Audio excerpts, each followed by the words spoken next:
Hello students, education world YouTube channel पर आप सभी का स्वागत है। आज हम भूगोल की पाठ्य योजना बना रहे हैं। पाठ्य योजना क्रमांक 1, यहाँ पर आप पाठ्य योजना का क्रमांक डालेंगे जो भी आपकी है। इसके बाद छात्राध्यापिका का नाम, दिनांक, कक्षा और विषय। इसके बाद आप दिवस डालेंगे, कालांश डालेंगे और विद्यालय का नाम डालेंगे। इसके बाद आता है आपका प्रकरण। तो प्रकरण में आपने जो भी टॉपिक लिया है वह आपका प्रकरण हो जाएगा। प्रकरण के बाद में आते हैं आपके सामान्य उद्देश्य। तो सामान्य उद्देश्य हमेशा आपके 10 होने चाहिए। इसके अलावा छात्रों में भूगोल के प्रति रुचि उत्पन्न करना, छात्रों में कल्पना, तर्क एवं स्मरण शक्ति का विकास करना, छात्रों में विश्व बंधुत्व तथा प्रकृति प्रेम की भावना का विकास करना, प्राकृतिक परिस्थितियों के प्रभाव को मानव क्रियाकलापों पर स्पष्ट करना, छात्रों को प्राकृतिक भूगोल के सिद्धांतों से अवगत कराना, छात्रों को जीविकोपार्जन के लिए तैयार करना, छात्रों को मानचित्र का प्रयोग सिखाना, छात्रों में भूगोल के अध्ययन द्वारा वर्तमान समस्याओं के प्रति रुचि उत्पन्न करना, प्राकृतिक शक्तियों में निहित वैज्ञानिक सिद्धांतों का स्पष्टीकरण करना, छात्रों में प्रकृति प्रेम की भावना जागृत करना। तो ये आपके 10 सामान्य उद्देश्य हो गए। इसके बाद आते हैं अब आपके विशिष्ट उद्देश्य। तो विशिष्ट उद्देश्य भी हमेशा 10 ही पॉइंट में होने चाहिए। और विशिष्ट उद्देश्य में हम क्या लिखते हैं कि छात्र इसके द्वारा क्या क्या सीख सकेंगे, वो हम विशिष्ट उद्देश्य में लिखते हैं। तो विशिष्ट उद्देश्य में पहला पॉइंट है आपका, छात्र नदियों के धरातल पर कार्यों का स्पष्टीकरण कर सकेंगे। छात्र नदियों के कार्यों द्वारा बने विभिन्न धरातलीय स्वरूपों का ज्ञान कर सकेंगे। छात्र नदियों के स्वरूप की जानकारी प्राप्त कर सकेंगे। छात्र प्राकृतिक संसाधन का अध्ययन कर सकेंगे। छात्र हिमालय पर्वत से निकलने वाली नदियों की जानकारी प्राप्त कर सकेंगे। छात्र नदियों द्वारा किए गए कार्यों का अध्ययन कर सकेंगे। छात्र नदियों के उद्गम स्रोत का अध्ययन कर सकेंगे। छात्र नदी परिवहन की जानकारी प्राप्त कर सकेंगे। छात्र नदियों के वेग की जानकारी प्राप्त कर सकेंगे। छात्र मानचित्र देखकर नदियों पर बनने वाले डेल्टा का ज्ञान कर सकेंगे। तो ये आपके हो गए 10 विशिष्ट उद्देश्य। अब विशिष्ट उद्देश्य के बाद आते हैं आपके शिक्षण सामग्री। तो शिक्षण सामग्री में चौक, डस्टर, श्यामपट्ट, चार्ट आदि जो भी आप ले रहे हैं, ठीक है। इसके बाद आती है आपकी शिक्षण विधि। तो शिक्षण विधि में हम यहाँ पर कौन सी विधि ले रहे हैं? व्याख्यान विधि। इसके बाद आपकी बनती है समय नियोजन तालिका। समय नियोजन तालिका में आप यहाँ पर क्रमांक डाल देंगे। आपने कौन कौन से पॉइंट लिए हैं वो विषय वस्तु में आ जाएंगे, और किस पॉइंट के लिए कितना समय देना है आपको। जब आप पाठ्य योजना प्रस्तुत करेंगे उस वक्त के लिए आप यहाँ पर समय डाल देंगे। जैसे प्रस्तावना प्रश्न हो गए तो उसके लिए 5 मिनट हो गए। फिर इसके बाद आते हैं प्रस्तुतिकरण। तो प्रस्तुतिकरण के लिए 20 मिनट। पुनरावृत्ति प्रश्न हो गए तो उसके लिए 5 मिनट लिए गए हमने। इसके बाद आता है आपका क्रमांक में फिर विषय वस्तु में कक्षा कार्य और गृह कार्य आ गया। इसके बाद अगला पॉइंट आता है आपका पूर्व ज्ञान। विद्यार्थी नदियों के विषय में सामान्य जानकारी रखती है। मतलब कि पूर्व ज्ञान में हम वह लिखेंगे कि छात्र नदियों के बारे में किस प्रकार की जानकारी रखते हैं, वो हमारा पूर्व ज्ञान हो गया। इसके बाद आपका आता है प्रस्तावना। तो प्रस्तावना में कुछ 5 क्वेश्चन आपके होने चाहिए। इसमें 3 कॉलम बनेंगे आपके, क्रमांक, छात्राध्यापिका क्रिया और छात्र क्रिया। तो सबसे पहला क्वेश्चन हमने लिया, हिमालय पर्वत से निकलने वाली मुख्य नदियाँ कौन कौन सी है। तो बच्चे बोलेंगे हिमालय पर्वत से निकलने वाली नदियाँ गंगा, ब्रह्मपुत्र आदि है। इसी प्रकार से अगला क्वेश्चन होगा आपका, नदियाँ अपने साथ क्या क्या बहा कर लाती है। तो उत्तर बच्चे देंगे, नदियाँ अपने साथ साथ रेत, कंकड़, बालू, मिट्टी बहाकर लेकर आती है। अगला क्वेश्चन, नदी का वेग कम होने पर बहाकर लाए पदार्थों का क्या होता है। तो उत्तर है, नदी का वेग कम होने पर बहाकर लाए पदार्थ नीचे बैठ जाते हैं। अगला क्वेश्चन है, रेत, कंकड़, बालू के निक्षेपित हो जाने पर किसका निर्माण होता है।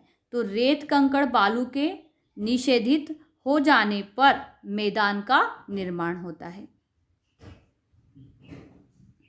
इसके बाद अगला क्वेश्चन है आपका, नदियों द्वारा किए गए कार्यों का विस्तार से वर्णन करो। अब नदियों द्वारा विस्तार से किए गए कार्यों का वर्णन करने के लिए छात्र जो है वो निरुत्तर हो जाएंगे। तो यहाँ से आपका उद्देश्य कथन और प्रस्तुतिकरण स्टार्ट होता है। तो सबसे पहले आता है आपका उद्देश्य। उद्देश्य में आएगा, बच्चों आज हम नदियों के धरातल पर कार्यों का अध्ययन करेंगे या विस्तार से हम इसका अध्ययन करेंगे।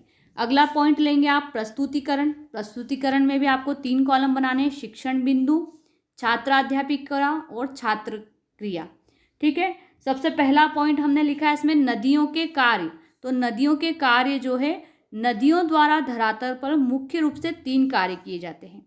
पहला हो गया घर्षण कार्य, दूसरा परिवहन कार्य और तीसरा हो गया निपेक्षण कार्य। अब जो छात्र हैं वो इन सभी क्वेश्चंस को ध्यान से सुनेंगे। अगला टॉपिक है हमारा नदियों का घर्षण। तो नदी का तल चौड़ा न होने से गहरा हो जाता है।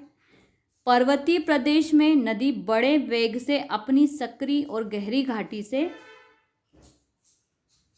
गुजरती है। नदी के इस तेज बहाव से चट्टानें क्या हो जाती है, घिस जाती है। इस प्रकार धारा ऊपर से नीचे की ओर तेज गति से गिरती है और झरना या जलप्रपात बन जाता है।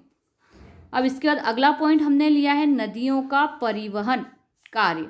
ठीक है, अब नदियों का परिवहन कार्य क्या हो गया, नदी अपने साथ साथ कंकड़, चट्टानों के टुकड़े आदि बहाकर लेकर आती है। यह नदी का परिवहन कार्य कहलाता है। अब हमने अभी तक 3 पॉइंट एक्सप्लेन किए। अब उससे रिलेटेड हम यहाँ पर बोध प्रश्न में क्वेश्चन लेंगे। तो यहाँ पर हमने क्वेश्चन लिया है बोध प्रश्न में। पहला क्वेश्चन, पर्वतीय भाग में नदी का बहाव कैसा होता है। तो बच्चे बोलेंगे पर्वतीय भाग में नदी का बहाव तेज होता है। फिर एक क्वेश्चन और हमने लिया है यहाँ पर, नदियों का उद्गम स्रोत क्या है। तो नदियों का उद्गम स्रोत पर्वत है। इसी प्रकार से अब हम अगले पॉइंट पर जा रहे हैं कि नदी का निपेक्षण कार्य क्या है। तो नदी के निपेक्षण कार्य के बारे में हम लिखेंगे यहाँ पर, मैदानी भाग में नदी के बहाव की गति धीमी हो जाती है और नदी मुलायम चट्टानों के होने के कारण किनारों को काटती है। इससे नदी की धारा चौड़ी हो जाती है। इसे नदी का निपेक्षण कार्य कहते हैं। अगर धारा विपरीत मार्ग से बहने लगती है तो मार्ग में मिट्टी जमा हो जाती है तथा झील का निर्माण हो जाता है। अब हमने जो टॉपिक क्लियर किया उससे रिलेटेड हमने फिर से एक बोध प्रश्न लिया। मतलब कि आप जब कोई टॉपिक क्लियर कर रहे हैं एक या 2, उसके बाद आपको बच्चों से बोध प्रश्न लेना है ताकि हमें मालूम पड़े कि बच्चों ने क्या समझा है अभी तक। ठीक है, तो हमने क्वेश्चन लिया है कि नदी में बाढ़ आ जाने से नदी की धारा पर क्या प्रभाव पड़ता है। तो बच्चे कहेंगे नदी में बाढ़ आ जाने से नदी की धारा तीव्र हो जाती है। इसके बाद हम अगला टॉपिक ले रहे हैं नदियों द्वारा डेल्टा का निर्माण। तो समुद्र में पहुंचने तक नदी की धारा मंद हो जाती है और लाए हुए अवसाद को अधिक मात्रा में जमा कर देती है। इस कारण मुख्य धारा कई शाखाओं में बढ़ जाती है। इन शाखाओं का जल वितरिकाएं कहते हैं। इन शाखाओं के जो जल का वितरण होता है उसे वितरिकाएं कहते हैं। इनके बीच में जो त्रिभुज के आकार का स्थलीय भाग होता है उसे ही डेल्टा कहा जाता है। अब हमने ये पॉइंट एक्सप्लेन किया है, इसे बच्चे जो है वो ध्यान से सुनेंगे, इसलिए हमने छात्राध्यापिका कॉलम वाले में लिखा है छात्र ध्यानपूर्वक सुनेंगे। अब फिर से हमने एक बोध प्रश्न लिया है। बोध प्रश्न है आपका, डेल्टा प्रदेशों की मिट्टी कैसी होती है। ठीक है, तो छात्र क्रिया में देखिए बच्चे कह रहे हैं डेल्टा प्रदेशों की मिट्टी उपजाऊ होती है। फिर अगला क्वेश्चन हमने लिया है, दक्षिण भारत की कौन कौन सी नदियां डेल्टा प्रदेश बनाती है। तो बच्चों ने कहा दक्षिण भारत में कावेरी, नर्मदा, ताप्ती आदि नदियां जो है डेल्टा प्रदेश बनाती है। अब लास्ट में जो बचता है वो हमारा होता है उपसंहारात्मक कथन। ये देना आपको जरूरी है प्रस्तुतिकरण में, वो भी आपके प्रस्तुतिकरण के कॉलम के अंदर ही आ जाएगा। तो इसमें हम लिखेंगे बच्चों आज हमने नदियों के धरातल पर कार्यों का अध्ययन किया। इसके बाद आते हैं आपके पुनरावृत्ति प्रश्न।